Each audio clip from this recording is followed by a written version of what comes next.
yang kami yakini kenapa kami bertahan sampai usia 30 tahun itu bukan karena uangnya, tapi adalah bagaimana membangun manusianya. Membangun manusia. Member base-nya kan manusianya itu kan.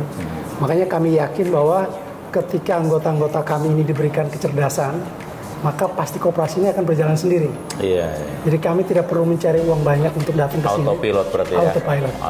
Tetapi dari sisi eksternal kan barangkali masih banyak tekanan. Iya. Khusus di Lampung Pak, apa kira-kira yang perlu Bapak berikan satu notes atau clue buat pemerintah di Lampung? Kalau kita melihat tekanan dari KUR sendiri udah jelas. Dari pemerintah melalui KUR, lalu melalui Mekar, 460 triliun. Ya, kemudian Mekar sendiri yang digawangi oleh 3 BUMN ini kan, PNM dan BRI dan Pegadaian, ini kan sudah menjadi tekanan bagi kita. Bunga KUR tadi berapa? 6%? Malah mungkin lebih rendah sekarang. Lebih rendah lagi. Rendah, kan? Nah itu yang jadi ancaman bagi kita. Makanya kalau kita melihat ada teman-teman yang mengatakan ini tahun kematian koperasi, jangan pernah menyerahkan data anggota ke pihak ketiga yang kadang-kadang dimanfaatkan untuk itu. Iya. Jadi seolah-olah bahwa ini mau seperti ini, ternyata di balik itu mereka mencaplok anggota-anggota potensial kita. Mekar itu kan komisarisnya ad hoc sekretaris Kementerian Koperasi. Ya makanya dari itu kan kalau kita melihat tekanan justru berasal dari lembaga di mana kita bernaung dong. Oh iya.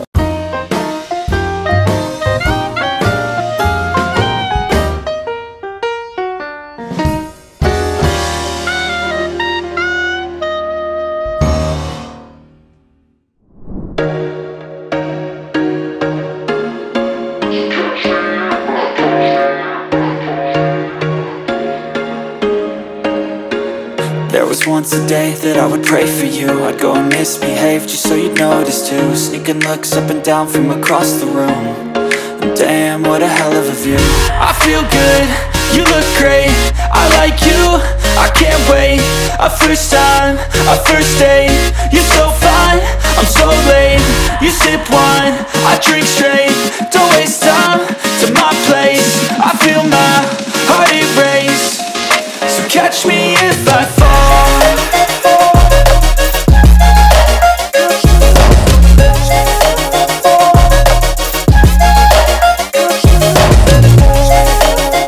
Teman-teman, hari ini tim Peluang Entertainment ada di Lampung untuk mengunjungi beberapa koperasi yang terbilang besar di provinsi ini.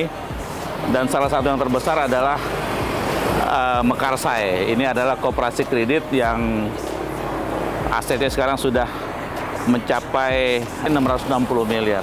Kita ingin berbincang sama pengurus bagaimana cara koperasi ini bisa tumbuh menjadi besar. Yuk kita ke dalam. I can't wait, a first time, a first date. You're so fine, I'm so late. You sip wine, I drink straight. Don't waste time to my place. I feel my... Hari ini kita ada di lobi Koperasi Mekarsai dengan Pak Andreas Muhimukai. Nah, jadi namanya panjang betul. Cukup Pak Andreas saja kali ya. Iya. Pak Andreas ya. Kita ingin berbincang sejenak Pak, dalam kunjungan ini kayaknya naib koperasi paling besar di Provinsi Lampung. Terima kasih sudah mau dikunjungi. Aset sudah 600, hampir 700 miliar kali ya. Tahun lalu 600 miliar. Iya. Ini sebuah perjalanan yang tidak mudah, apalagi di Lampung saya kira ya. Bisa cerita bagaimana Anda menghimpun anggota? Karena koperasi ini kan dibesarkan dengan pendidikan, diawasi dengan pendidikan, dan dikembangkan melalui pendidikan. Bagaimana cara Mekarsai? Oke, baik. Terima kasih Majalah Peluang sudah bisa mampir di kantor Mekarsai. Ya, 2 kali udah. 2 kali ya. Jauh-jauh harus ke Mekarsai. Mekarsai itu sekarang sudah berusia 32 tahun. Ya. Sudah berusia 30 tahun, 32 tahun. Dan kalau anggota kami saat ini kan 20.000 lebih. Anggota 20.000. 20.000 lebih. Dan yang kami yakini kenapa kami bertahan sampai usia 30 tahun itu bukan karena uangnya. Tapi adalah bagaimana membangun manusianya. Membangun manusia. Member base-nya kan manusianya itu kan. Makanya kami yakin bahwa ketika anggota-anggota kami ini diberikan kecerdasan, maka pasti koperasi ini akan berjalan sendiri. Iya. Jadi kami tidak perlu mencari uang banyak untuk datang ke sini. Autopilot berarti ya? Autopilot. Jadi ketika kita mencari anggota, tetapi yang paling penting itu adalah anggota ini harus mendapatkan pengetahuan tentang bagaimana berkoperasi yang baik. Karena yang mau koperasi kan bertebaran di mana-mana ya. Iya. Dan abal-abal juga banyak gitu ya. Kooperasi. Oh, kooperasi ya, kooperasi. Nah, kita jangan sampai begitulah. Iya. Kalau begitu kita koperasi sejati ya. Iya. Jadi Mekarsai mengandalkan pendidikan anggota supaya anggota memahami lebih cerdas tentang koperasi. Betul. Apa aja Pak Andre yang diberikan kepada mereka? Ya, apakah pelajaran koperasi atau pelajaran manajemen keuangan atau yang lain? Nah kalau kita bicara tentang pelajaran keuangan manajemen pasti mereka langsung pulang. Langsung pulang. Ya, jadi karena itu buat di kampus lah ya. Jadi mereka itu yang kami datangi adalah bagaimana menyentuh mereka dengan cara hidup mereka sehari-hari. Gitu ya. Jadi kalau pendidikan pelatihan yang kami berikan kepada mereka itulah adalah ngajak mereka ngobrol, kesulitan mereka seperti apa, mimpi mereka seperti apa, terus kita tawarkan solusinya. Gitu ya. Karena pengalaman kami ketika kita mulai bicara banyak teori, mereka itu nggak terlalu penting. Iya, langsung ngantuk deh ya. Langsung ngantuk dan bahkan bilang, aduh bicara apa sih itu gitu. Langsung kapan kami bisa pinjam? Jadi pasti pertanyaan pertama itu kami boleh pinjam apa enggak gitu. Nah ketika dijelaskan panjang lebar, sama juga kelakuannya. Ketika dijelaskan panjang lebar ternyata nggak bisa langsung pinjam seperti Iya. Gitu. Pak Andreas, Lampung itu kan bukan provinsi kecil, gede banget ini, banyak yang kosong. Di daerah lain, Kopdit atau CU itu sudah mengembangkan atau membuka cabang-cabang. Kalau dulu, di Kalimantan Barat itu ada TPTP, tempat perampungan. Di Maumere, di NTT maksud saya, maupun di Sumatera Utara melalui cabang-cabang. Kalau di Mekarsai ada cabang atau TP? Kami tidak punya cabang dan tidak punya TP. Kok bisa besar? Yang ada di kami ada tempat layanan. Tempat layanan. Jadi situ cuma ada tempat kecil, yang penting ada hari tertentu. Nanti teman-teman di manajemen dari kantor ini datang connect internet, langsung layani anggota online semua sudah. Paling jauh di mana Pak? Bisa ke Tulang Bawang atau ke Tulang Bawang? Krui? Krui belum, tapi anggota sudah ada di sana juga. Anggota. Tapi pelayanan sampai di Tulang Bawang, Kuning Sewu. Ada apakah seperti kelompok gitu? Kalau di Jawa itu ada Tanggung Renteng mana? Kalau kami ini kan unit uniknya Mekarsai ini kan semua anggota masuk dalam kelompok-kelompok yang kami sebut sebagai unit. Kami punya hampir 600 unit. Jadi setiap anggota yang masuk itu pasti mereka tergabung dalam sebuah unit. Nah gitu. Jadi Tulang Bawang punya unit, ada unit yang pekebun karet, ada yang petani sawit, ada yang karyawan, ada yang ibu rumah tangga, kelompok arisan, kelompok paguyuban. Nah mereka ini yang dilayani di tempat itu. Pak, kalau pendidikannya gimana Pak? Ada melalui apa? Pendidikan kami itu kemarin selama pandemi kan kami pakai daring, online. Tapi yang selalu kami lakukan pertama kami sebut sebagai motivasi dasar. Itu membuka wawasan bagaimana berkoperasi. Biasanya diberikan kepada calon anggota. Nanti mereka memutuskan, saya mau terus berkoperasi atau mau keluar gitu. Dan pertanyaan kami terakhir, kalau setelah Anda paham, Anda tidak membuat keputusan mau tetap bergabung atau mau keluar, silakan. Karena mereka baru tahu ternyata berkoperasi seperti ini, bukan hanya sekedar pinjam duit doang gitu.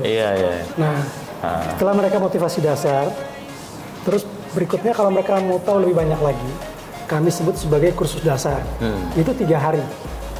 3 hari dan pesertanya kami batasi paling maksimum itu 30 atau 40 orang. Selama ini kami sampai menolak. Karena mereka sudah paham betul pendidikan ternyata penting. Jadi ketika kami buka pelatihan kursus dasar, 1 tahun dulu kami bisa sampai 2-3 kali. Karena harus pesertanya 30, 40, 30. Nanti kami yakin bahwa semakin banyak itu nanti kan nggak efektif. Gitu. Dan yang menjadi poin penting adalah ketika mereka mengikuti kursus dasar 3 hari, seluruh biaya ditanggung oleh koperasi. Sampai dengan uang transport.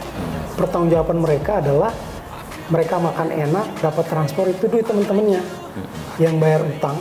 Sebagian dipakai untuk pelatihan. Maka kalau Anda pelatihan itu tidak bertanggung jawab, kan kasihan temannya.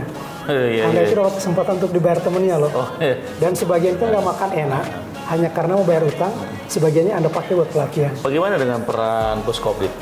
Nah, ada beberapa pelatihan seperti motivasi dasar itu kan kami adakan langsung. Tetapi ada pelatihan-pelatihan tertentu yang memang kami harus menginduk ke Puskopdit secara utama.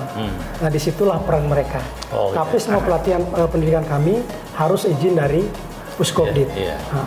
Oke, ntar kita mau tanya Pak Deo ya. Oh ya, itu Ketua Puskopditnya, mungkin nanti bisa menjelaskan. Saya ingin sampaikan sama teman-teman, ada pesan bagus dari Pak Andreas bahwa koperasi itu bukan menumpuk uang, tapi bagaimana koperasi itu membangun manusia.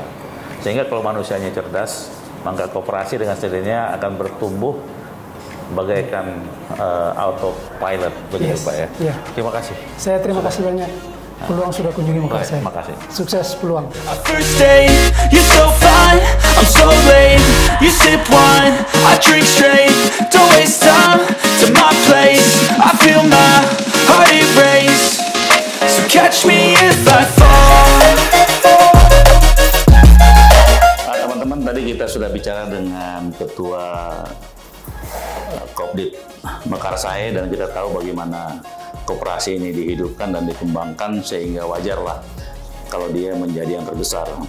Tapi di balik kebesaran Mekarsai, mereka mengikuti sebuah program-program pelatihan maupun pendidikan yang itu di-arrange oleh koperasi di atasnya, yaitu Pusat Koperasi Kredit di Provinsi Lampung.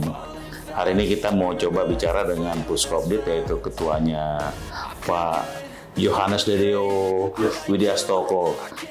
Namanya luar biasa, panggilnya Pak Deo ya. Pak Deo, tadi kita kan ngobrol dengan Pak Ketua. Nah, bagaimana Pak, sebagai Bapak kan double nih. Sekarang bukan orang asing di Mekarsai, tapi sekarang Bapak ada juga di luar Mekarsai untuk pendidikan, yaitu di Pusat Koperasi Kredit. Ada berapa Pak di Lampung? Kalau koperasi kredit di Lampung yang aktif ada 25. Dengan keanggotaan pribadi atau individu sekitar 80-an ribu. Dengan aset hampir 1,2 T untuk keseluruhan. Itu yang kami kelola bersama, artinya di Lampung. 80.000 anggotanya. Pak. Yang terbaik siapa aja Pak? Mekarsai nomor 1 ya Pak ya? Sementara boleh dikatakan demikian, karena memang kemarin dari hasil kepengawasan dari dinas sendiri memang ya Mekarsai dinyatakan sehat untuk itu. Pak, Bapak di Mekarsai bukan orang baru ya? Kalau yang lama juga nggak enak juga, karena masih muda. Tapi Bapak waktu dulu pernah mimpin di sini juga kan? Gimana Pak cara mengembangkan Mekarsai?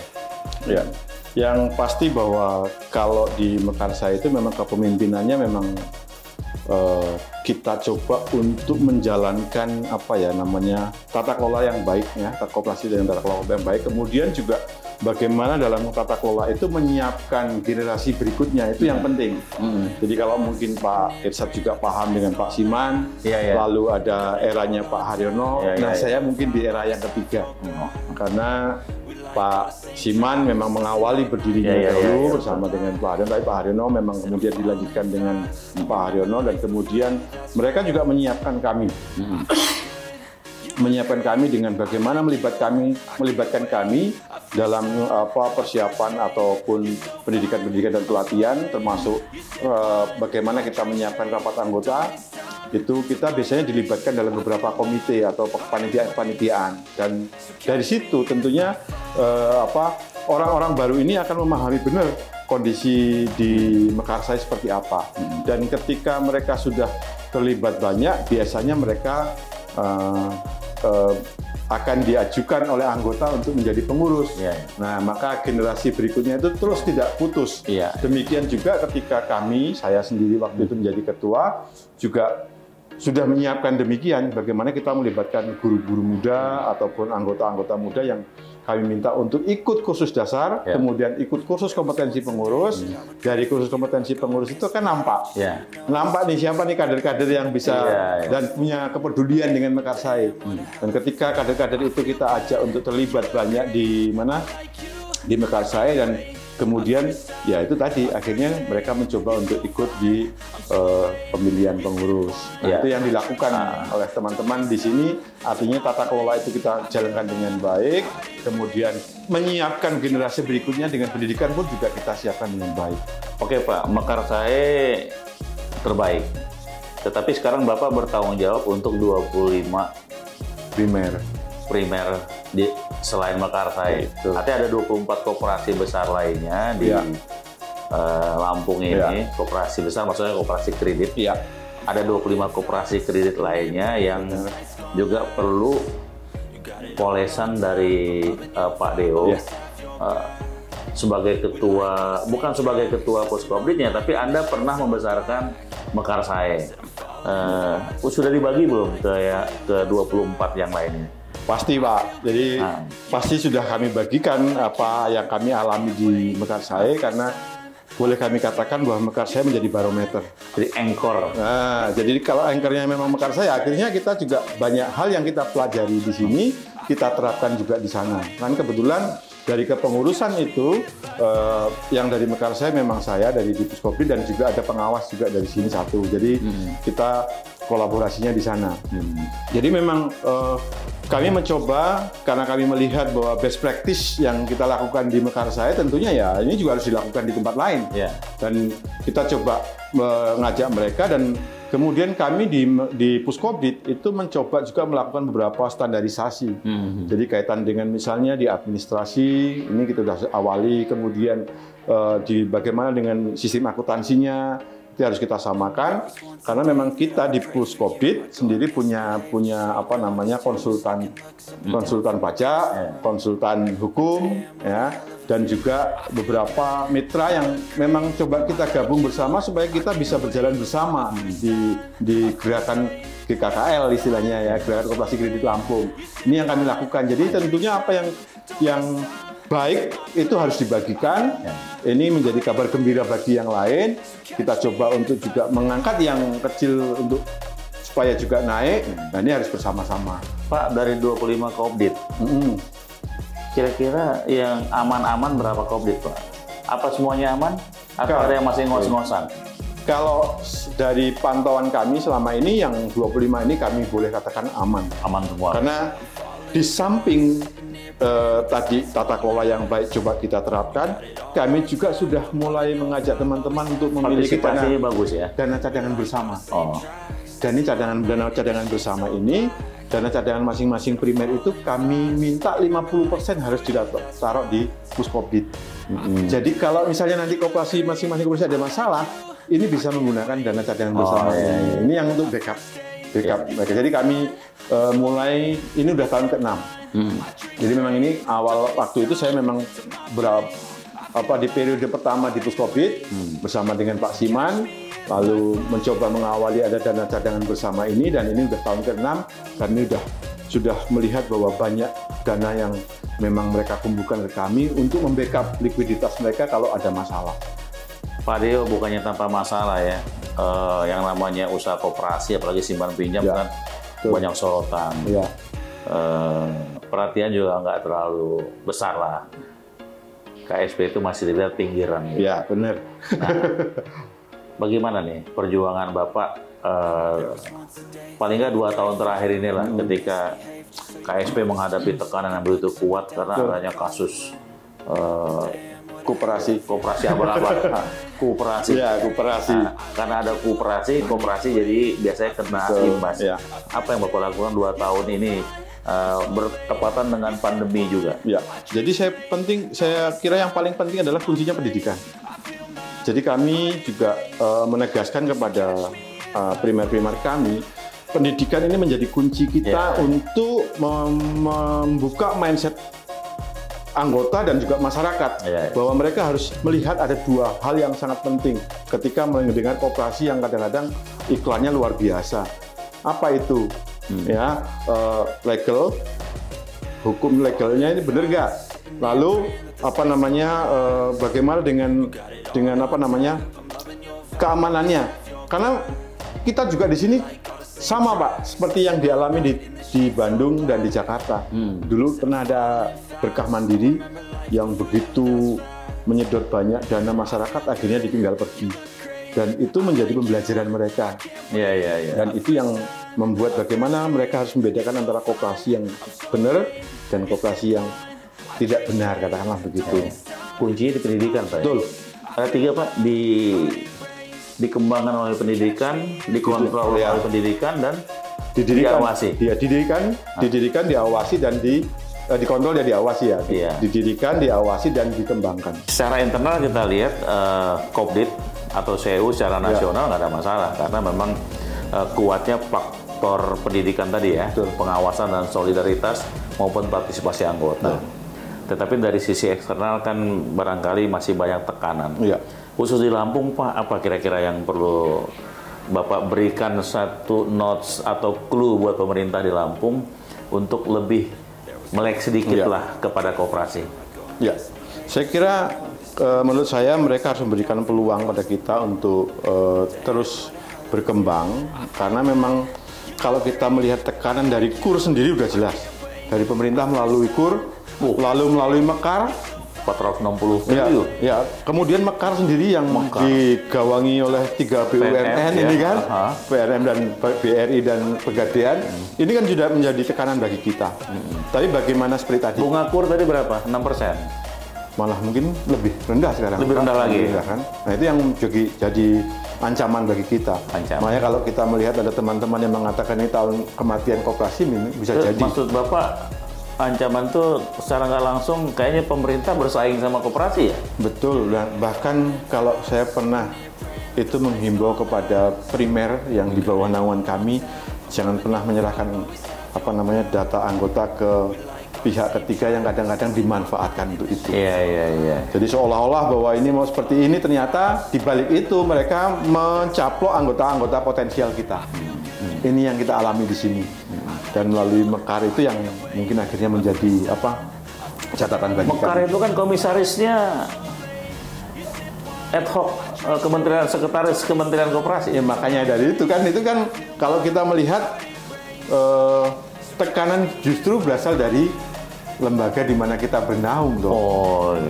Makanya kalau kita sendiri merasa seperti itu ya, bagaimana kita membuat anggota menjadi militan dengan Kopdit, itu yang harus kita lakukan. Pendidikan, sosialisasi, kunjungan, sapaan, itu yang sekarang teman-teman harus lakukan untuk menjaga agar mereka tetap cinta dengan Kopditnya. Teman-teman tahan banting. Kira-kira itulah nasib koperasi kita, walaupun disaingi oleh pemerintah sendiri melalui Mekar maupun KUR, tapi koperasi masih tetap bertahan. Dan Pak Deo mengajarkan kepada kita bahwa koperasi harus tetap eksis, karena tantangan ke depan bukannya tidak mudah, tetapi kita menghadapi gelombang yang cukup besar. Terima kasih sudah bergabung dengan Peluang Entertainment. You're so fine, I'm so lame. You sip wine, I drink straight.